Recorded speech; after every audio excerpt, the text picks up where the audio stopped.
Skill payment gateway.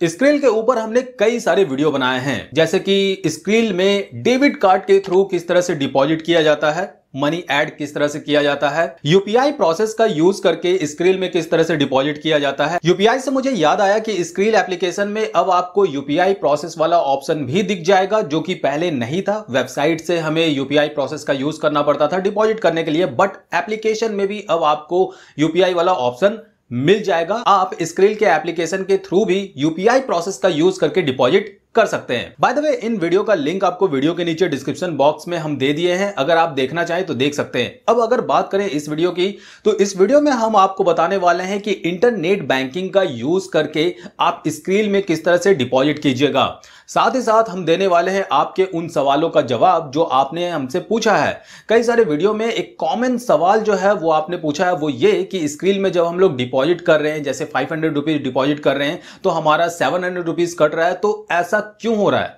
यानी deposit हम कुछ और कर रहे हैं, बैंक अकाउंट से पैसा ज्यादा कट रहा है, इसके पीछे क्या रीजन है? इसके अलावा हमारे फेसबुक पेज और इंस्टाग्राम पे भी हमें डायरेक्ट डीएम के थ्रू सवाल पूछे गए हैं, तो उसका भी जवाब हम इस वीडियो में देने वाले हैं।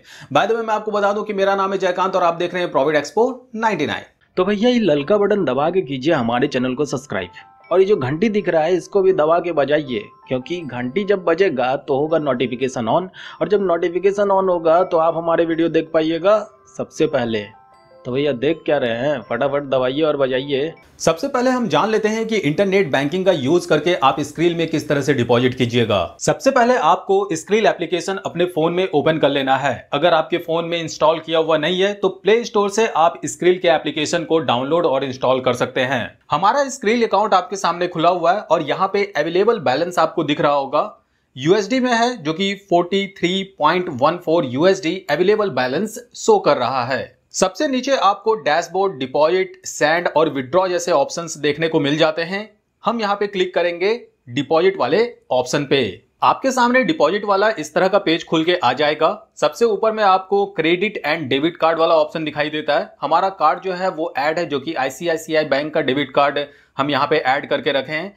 आप नया कार्ड भी ऐड कर सकते हैं, बशर्ते कि वो कार्ड आपके नाम से होना चाहिए। एडिशनल पेमेंट मेथड में आपको यूपीआई का ऑप्शन भी दिख जाता है, जो कि एप्लीकेशन में पहले नहीं था, जैसा कि हमने आपको स्टार्टिंग में बताया। तो अभी ये यूपीआई वाला ऑप्शन स्क्रिल एप्लीकेशन में भी आपको देखने को मिल जाता है। उसके बाद नीचे बिटकॉइन कैश वाला ऑप्शन दिया गया है, एंड देन नीचे में आपको नेट बैंकिंग इंडिया का ऑप्शन दिया गया है। हमारा टॉपिक जो है वो नेट बैंकिंग के थ्रू डिपॉजिट करना, तो हम यहाँ पे नेट बैंकिंग चूज करेंगे। नेट बैंकिंग इंडिया पे क्लिक करने से पहले एक चीज मैं आपको बता देना चाहता हूं, यहाँ पे जो भी ट्रांजैक्शन मेथड दिया गया है डिपॉजिट करने के लिए, सभी पे आपको एक लिमिट शो कर रहा होगा कि अगर हम इस प्रोसेस का यूज करते हैं तो उस प्रोसेस में हमारा मैक्सिमम ट्रांजैक्शन लिमिट कितना होगा। जैसे यूपीआई के लिए 3781 यूएसडी दिया गया है कि हम इतना मैक्सिमम यूपीआई प्रोसेस के थ्रू डिपॉजिट कर सकते हैं। बिटकॉइन के लिए अलग दिया गया है, इंटरनेट बैंकिंग के थ्रू हम कितना मैक्सिमम डिपॉजिट कर सकते हैं, कार्ड के थ्रू हम कितना मैक्सिमम डिपॉजिट कर सकते हैं। इसके अलावा आपको सभी में इंस्टेंट डिपॉजिट वाला ऑप्शन देखने को मिल जाता है, यानी जैसे ही आप डिपॉजिट करेंगे आपका अमाउंट यहाँ पे ऐड हो जाएगा। और साथ ही साथ आपको देखने को मिलता है ट्रांजैक्शन फी, जो कि हर प्रोसेस में आपको 2.50% ट्रांजैक्शन फी लगने वाला है। क्लिक करते ही आपके सामने इस तरह का इंटरफेस खुल जाएगा। यहाँ पे हमारा करेंसी यूएसडी डॉलर आपको दिख रहा होगा और अमाउंट इंटर करने कहा जा रहा है। जहां अमाउंट इंटर करने कहा जा रहा है उसके नीचे आपको मिनिमम और मैक्सिमम अमाउंट लिमिट भी देखने को मिल रहा होगा। आप लोगों का हमेशा से यह सवाल होता है कि अगर हम कार्ड के थ्रू डिपॉजिट कर रहे हैं तो उसमें मिनिमम और मैक्सिमम ट्रांजैक्शन कितना होगा, यूपीआई प्रोसेस के थ्रू डिपॉजिट कर रहे हैं तो मिनिमम और मैक्सिमम ट्रांजैक्शन कितना होगा। तो मैं आपको बता देना चाहता हूं, जो भी प्रोसेस का आप यूज करके यहां पे डिपॉजिट करेंगे तो आपको यहां पे अमाउंट के नीचे में ही बताता है मिनिमम और मैक्सिमम अमाउंट। जैसे कि नेट बैंकिंग इंडिया वाले ऑप्शन में हमें मिनिमम अमाउंट बता रहा है कि 1.08 डॉलर जो है हम मिनिमम अमाउंट ऐड कर सकते हैं, और मैक्सिमम जो कि अभी हमने आपको बताया। एग्जांपल के तौर पे मैं यहां पे $3 यानी $3 ऐड करके आपको दिखाने वाला हूं। अमाउंट एंटर करने के बाद नीचे आपको अपना पैन कार्ड नंबर एंटर करना होगा। एक चीज मैं क्लियर कर देना चाहता हूं, यहां पे आपको अपना ही पैन कार्ड नंबर डालना है। ये नहीं कि अकाउंट आपके नाम से है और आप पैन कार्ड जो है अपने फादर, अपने मदर या फिर घर में किसी रिलेटिव का जो है वो एंटर कर रहे हैं और फिर यहां पे डिपॉजिट कर रहे हैं। ऐसा बिल्कुल भी आपको नहीं करना है। अगर ऐसा होता है, बाय चांस डिपॉजिट हो भी जाता है, लेकिन बाद में अगर पता चलता है तो आपके स्क्रिल अकाउंट को ब्लॉक कर दिया जाएगा या फिर परमानेंटली क्लोज कर दिया जाएगा। तो इसलिए इस तरह की गलती ना करें, अपना ही यहां पे सारा डिटेल डालें। पैन कार्ड नंबर इंटर करने के बाद नीचे आपको कंटिन्यू वाला बटन दिखाई देता है, सिंपली आपको इस पे क्लिक कर देना है। कंटिन्यू पे क्लिक करने के बाद आपके सामने कंफर्म ट्रांजैक्शन वाला पेज खुल जाएगा। यहां पे आपको अमाउंट शो कर रहा है, जो अमाउंट आप यहां पे डिपॉजिट कर रहे हैं 3 USD जो कि हम कर रहे हैं, और इस 3 USD पे जो हमें फी लगने वाला है 2.50, उसका अमाउंट यहां पे शो कर रहा है 0.08 सेंट, यानी डॉलर का जो लो अमाउंट होता है, छोटा अमाउंट, उसे हम सेंट बोलते हैं। टोटल अमाउंट हमारा यहां पे डिडक्ट होगा हमारे बैंक अकाउंट से 3.08 USD। टोटल अमाउंट के नीचे में आपको कुछ इंस्ट्रक्शन भी दिया गया है। यहां पे ये कहा जा रहा है कि जैसे ही आप कंफर्म वाले बटन पे क्लिक करेंगे आपको रिडायरेक्ट कर दिया जाएगा एस्ट्रो पे नेट बैंकिंग वाले पोर्टल पे। मैं आपको बताना चाहूंगा कि एस्ट्रो पे भी एक ऑनलाइन पेमेंट गेटवे ही है। नीचे हम कंफर्म वाले बटन पे क्लिक करेंगे। अब यहां पे आपको दिख रहा होगा कि जो हमारा USD में अमाउंट था उसे इंडियन मनी में कन्वर्ट करके हमें बताया जा रहा है कि हमारे बैंक अकाउंट से 281 रुपीज जो है वो डिडक्ट होने वाला है। इसके अलावा नीचे में आपको देखने को मिलते हैं कुछ सेलेक्टेड बैंक के नाम, और अगर आपका बैंक का नाम यहां पे शो नहीं कर रहा है तो आप शो ऑल बैंक ऑप्शन पे क्लिक कर सकते हैं, और जो भी बैंक से आप यहां पे इंटरनेट बैंकिंग का यूज करके डिपॉजिट करना चाहते हैं स्क्रीन में, वो बैंक आप यहां से चुन लीजिए। हम यहां पे चूज कर रहे हैं ICICI बैंक, और चूज करने के बाद आपको प्रोसेस दिख रहा होगा, तो ये डायरेक्ट आपको लेके चला जाएगा आपके बैंक के इंटरनेट बैंकिंग लॉगिन वाले पेज पे। यहां पे आपको अपने इंटरनेट बैंकिंग का यूजर ID, पासवर्ड इंटर करके लॉगिन करना है। लॉगिन करने के बाद अमाउंट आपको शो करेगा, और आपके रजिस्टर मोबाइल नंबर पे, यानी वो नंबर जो आपका बैंक अकाउंट में रजिस्टर है, उस नंबर पे बैंक द्वारा एक OTP, ट्रांजैक्शन OTP भेजा जाता है। उस OTP को यहां पे इंटर करना होगा, एंड देन आपको पे वाले बटन पे क्लिक कर देना है। जैसे ही आप क्लिक करते हैं यहां पे आपको दिख रहा होगा हमारा ट्रांजैक्शन जो है वो सक्सेसफुल हो चुका है। आपको किसी भी तरह का कोई बटन नहीं दबाना है, आप रिडायरेक्ट हो जाएंगे स्क्रील वाले ऐप पे। जैसा कि आपको दिख रहा है हम रिडायरेक्ट हो रहे हैं स्क्रील वाले ऐप पे, और यहां पे आपको सामने में लिखा हुआ आ जाएगा डिपॉजिट सक्सेसफुल। हम क्लिक करेंगे गो टू डैशबोर्ड वाले ऑप्शन पे। आपको दिख रहा होगा अब हमारा जो अवेलेबल बैलेंस है वो है 46.14 USD। नीचे में आपको ट्रांजैक्शन डिटेल भी देखने को मिल जाता है, जो कि हमने डिपॉजिट किया है नेट बैंकिंग के थ्रू। $3 हमने डिपॉजिट किया था, फी लगा के 3.08 USD हमारे बैंक अकाउंट से कटा है। ट्रांजैक्शन डिटेल भी आपको देखने को मिल जाता है। यहां पे मैं एक और छोटा अमाउंट डिपॉजिट करने वाला हूं, लेकिन वो मैं स्टेट बैंक ऑफ इंडिया के इंटरनेट बैंकिंग का यूज करके डिपॉजिट करूंगा, और ये अमाउंट मैं इसलिए डिपॉजिट कर रहा हूं क्योंकि मुझे आपको ट्रांजैक्शन फी से रिलेटेड भी कई सारी बातें बतानी है। तो ये दूसरा डिपॉजिट जो है मैं फटाफट कर लेता हूं। यहां पे आपका हमेशा सवाल ये रहता है कि जब भी हम अमाउंट डिपॉजिट करते हैं तो डिपॉजिट करने के बाद कितना टाइम लगता है हमारे स्क्रिल वॉलेट में पैसा ऐड होने में। तो यहां पे आपने देखा कि जो टाइमिंग हमें लगा डिपॉजिट करने में, यानी हमारे बैंक अकाउंट से पैसा कट के स्क्रिल में आने में, वो 1 मिनट का टाइम लगा था, और 1 मिनट के अंदर जो है हमारा अमाउंट स्क्रिल में ऐड हो चुका था। तो फाइनली हमने दूसरा ट्रांजैक्शन भी कर लिया, जो कि अमाउंट है $2, और यहां पे ट्रांजैक्शन फी को लगा के 2.05 USD जो है हमारे स्टेट बैंक ऑफ इंडिया से कटा है, और यहां पे स्क्रीन में टोटल अमाउंट हमारा शो कर रहा है 48.14 USD। तो फाइनली आपने देखा कि हमने इंटरनेट बैंकिंग का यूज करके स्क्रीन में किस तरह से डिपॉजिट किया, एंड आई थिंक कि यहां तक आपको कोई भी प्रॉब्लम नहीं होना चाहिए इंटरनेट बैंकिंग के थ्रू डिपॉजिट करने में। अब बात करते हैं कुछ ऐसे सवाल की जो आपके द्वारा हमसे पूछे गए हैं। सवाल नंबर फर्स्ट, जब भी हम डिपॉजिट करते हैं, चाहे वो UPI प्रोसेस के थ्रू डिपॉजिट करें या फिर जाके इंटरनेट बैंकिंग का यूज करके डिपॉजिट करें या फिर कार्ड के थ्रू डिपॉजिट करें, तो जब भी हम डिपॉजिट कर रहे हैं स्क्रील में या फिर नेटलर में, तो फॉर एग्जांपल कि अगर हमने यहाँ पे 500 रुपए डिपॉजिट किया है तो हमारे बैंक अकाउंट से 700 रुपए कट रहा है, और लेकिन हमारे स्क्रील अकाउंट में 500 रुपए ही ऐड हो रहा है। अगर हम ट्रांजैक्शन फी को इंक्लूड भी कर देते हैं इस 500 रुपीज में, तो भी यहाँ पे ये जो अमाउंट है ये ज्यादा है। कुछ लोगों ने अपना ट्रांजैक्शन डिटेल जो है, जैसे कि कितना अमाउंट वो ऐड कर रहे हैं, कितना कट रहा है, कितना फी है, कैलकुलेशन वगैरह करके, तो वो हमारे साथ शेयर किए हैं। आइए हम इस चीज को अच्छे से समझाने की कोशिश करते हैं। जो भी हमने अभी यहाँ पे ट्रांजैक्शन करके दिखाया है उसके बेसिस पे। जैसा कि आपने देखा, हमने यहाँ पे $3 ऐड किया स्क्रीन में और ट्रांजैक्शन फी इस $3 पे हमें 2.50% लगा, जिसकी वैल्यू एग्जैक्ट वैल्यू होती है 0.075।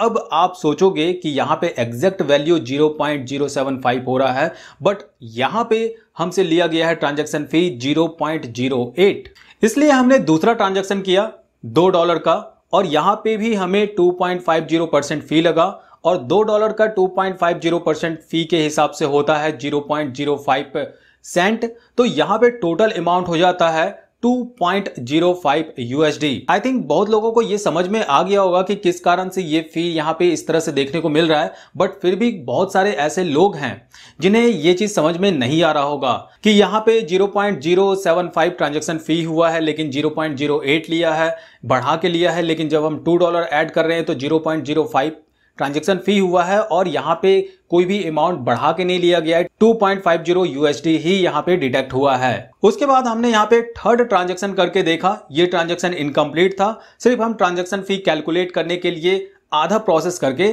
छोड़ दिए थे। यहाँ पे जो अमाउंट हमने ऐड किया वो है 5 USD और यहाँ पे 5 USD पे हमें ट्रांजैक्शन फी देना पड़ा 2.5%, जिसकी वैल्यू होती है 0.125 सेंट। टोटल अमाउंट यहां पे डिटेक्ट होता है 5.13 USD।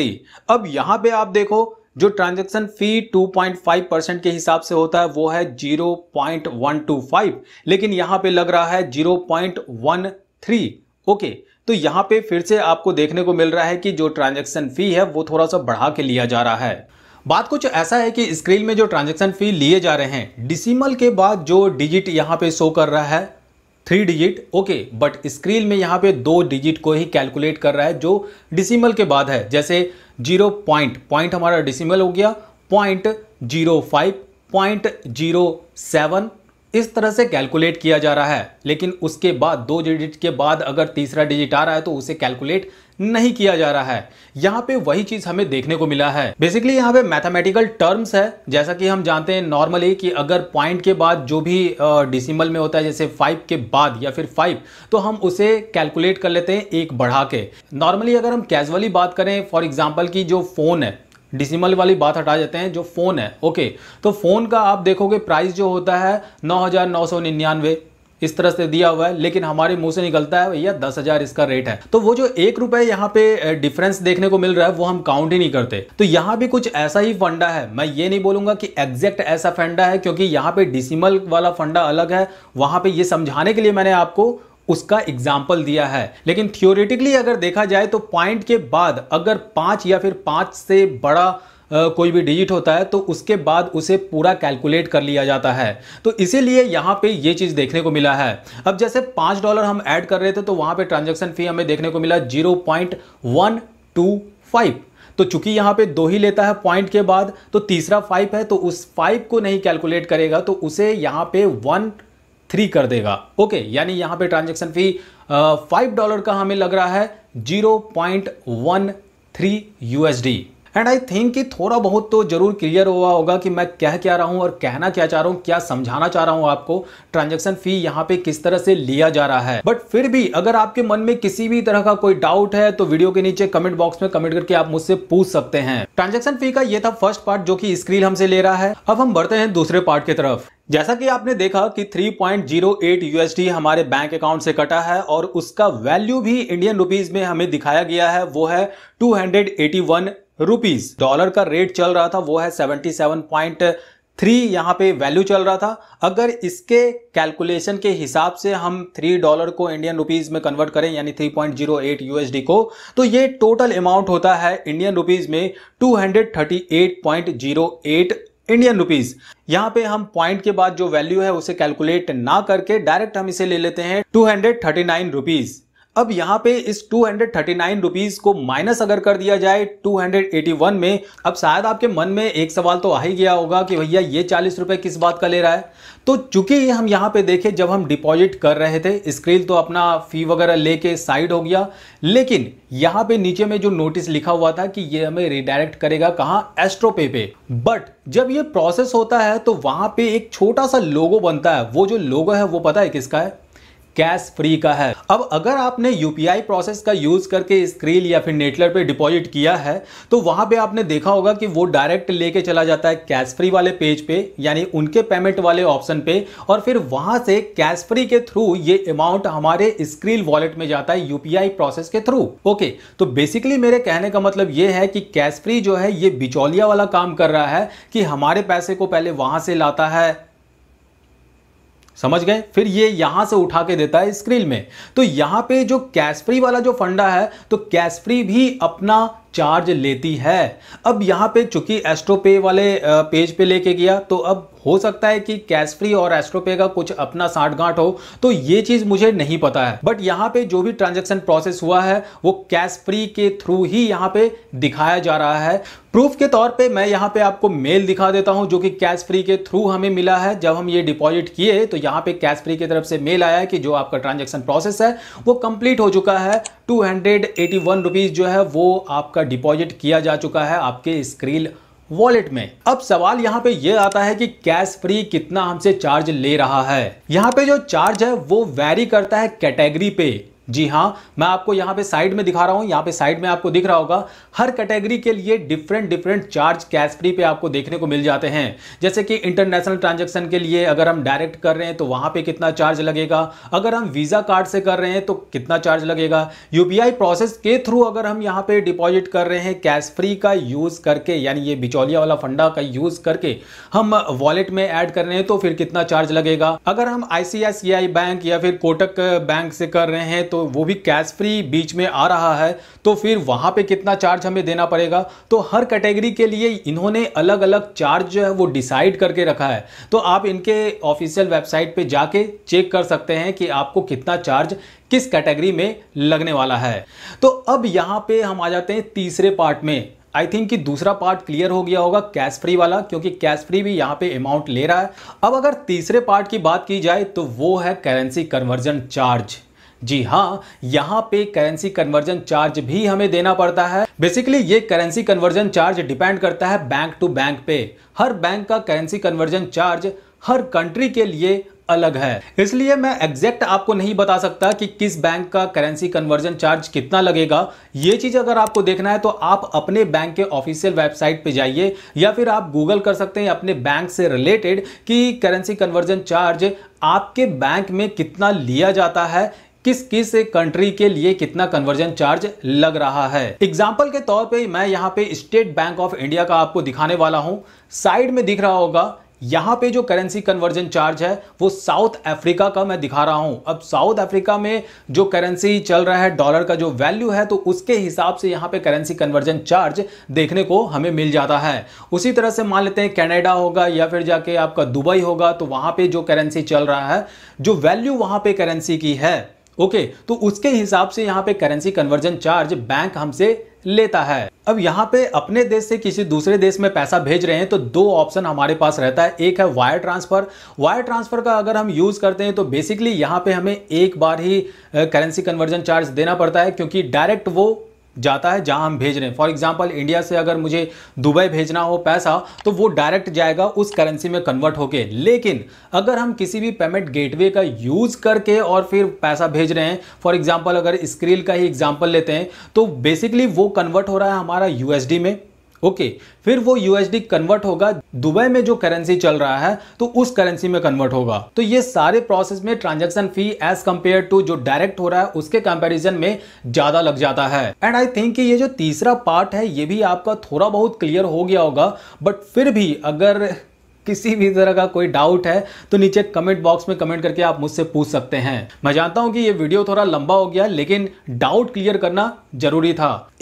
मात्र एक और सवाल मैं इंक्लूड करना चाहूंगा, ऑलरेडी वीडियो लंबा हो चुका है। जब हम यूपीआई प्रोसेस के थ्रू और नेट बैंकिंग के थ्रू डिपॉजिट कर रहे हैं तो आपने एक चीज गौर किया होगा कि यहां पे हमें चूज करने नहीं कहा जा रहा है गैम्बलिंग और नॉन गैम्बलिंग। ओके, जब हम कार्ड के थ्रू डिपॉजिट करते हैं, डेबिट कार्ड के थ्रू या फिर क्रेडिट कार्ड के थ्रू डिपॉजिट करते हैं, तो वहां पे हमें ऑप्शंस चूज करने पड़ते हैं कि ये अमाउंट आप गैम्बलिंग के लिए डिपॉजिट कर रहे हैं या फिर नॉन गैम्बलिंग के लिए डिपॉजिट कर रहे हैं, तो वहां पे बहुत सारे प्रॉब्लम्स भी फेस करना पड़ जाता है। जैसे कि अगर हम नॉन गैम्बलिंग चूज कर लेते हैं, किसी गैम्बलिंग वेबसाइट पे नहीं डाल पाते हैं, बट यहां पे जो हम यूपीआई प्रोसेस और इंटरनेट बैंकिंग का यूज करके डिपॉजिट कर रहे हैं, तो वो अमाउंट जब हमारे स्क्रिल वॉलेट में ऐड हो जाता है, मैं अपने एक्सपीरियंस से कह रहा हूं, मैंने एक गैम्बलिंग वेबसाइट पे इस अमाउंट को जो है डिपॉजिट किया था, एक छोटा सा अमाउंट 10 USD, और वो डिपॉजिट हो गया था उस वाले प्लेटफॉर्म में जो कि गैम्बलिंग प्लेटफॉर्म था। तो इस हिसाब से मैं कह सकता हूं अपने एक्सपीरियंस के बेसिस पे कि हाँ, आप ये अमाउंट जो है डिपॉजिट कर सकते हैं किसी भी गैम्बलिंग वेबसाइट पे। बट मैं आपको सजेस्ट करूंगा कि ऐसा आप ना ही करें तो बेहतर होगा, क्योंकि यहां पे मैंने स्क्रिल के ऑफिशियल वेबसाइट पे जाके और इनके टर्म्स एंड कंडीशन वाले पेज को बहुत ही बारीकी से पढ़ा है। वहां पे कहीं भी मेंशन ये नहीं था कि आप यूपीआई प्रोसेस के थ्रू या फिर इंटरनेट बैंकिंग के थ्रू जो डिपॉजिट कर रहे हैं अमाउंट, वो अमाउंट आप गैम्बलिंग वेबसाइट में इन्वेस्ट कर सकते हैं या फिर डिपॉजिट कर सकते हैं, फलाना इनका वाली बातें, तो वो कहीं भी मेंशन नहीं था, ऑफिशियली मेंशन नहीं था। बात यहाँ पे ये है कि नॉर्मली क्या होता है ना कि जब डिपॉजिट हो रहा है तो हम फटाफट डिपॉजिट करते जा रहे हैं, अरे भैया डिपॉजिट हो रहा है तो किए जाओ और फिर वहां से पैसा कमाए जाओ और इधर विड्रॉ किए जाओ, तो ये फंडा होता है। लेकिन अगर पता चल जाता है कंपनी को कि आप इतना इतना अमाउंट जो है वो इलीगल तरीके से यानी गलत तरीके से इस प्लेटफॉर्म का यूज़ करके और कर रहे हैं, तो हो सकता है कि आपका अकाउंट ब्लॉक हो जाए या फिर कुछ भी हो जाए। तो यहाँ पे मैं बस ट्रायल के लिए करके देख रहा था, आपके सवाल थे, इस कारण से अगर आपको डिपॉजिट करना ही है किसी भी गैम्बलिंग वेबसाइट पे तो ज़्यादा अमाउंट मत कीजिए। अगर आप इसके थ्रू डिपॉजिट करके और किसी गैम्बलिंग में इन्वेस्टमेंट कर रहे हैं तो डिपॉजिट कर सकते हैं, लेकिन यहाँ पे आपकी समझदारी जो है वो भी इंपॉर्टेंट है। उम्मीद करता हूँ कि इस वीडियो में हमने जो भी चीज़ आपको बताया है और फी से रिलेटेड तो आपका डाउट मैक्सिमम तो नहीं, लेकिन थोड़ा बहुत जो है वो क्लियर हो ही गया होगा। जो भी बचा है, जो भी समझ में ना आए तो कमेंट बॉक्स में कमेंट करके आप मुझसे पूछ सकते हैं, या फिर इंस्टाग्राम या फिर हमारे फेसबुक पेज पे आप डायरेक्ट मैसेज करके भी हमसे कॉन्टैक्ट कर सकते हैं। ये आप पे निर्भर करता है।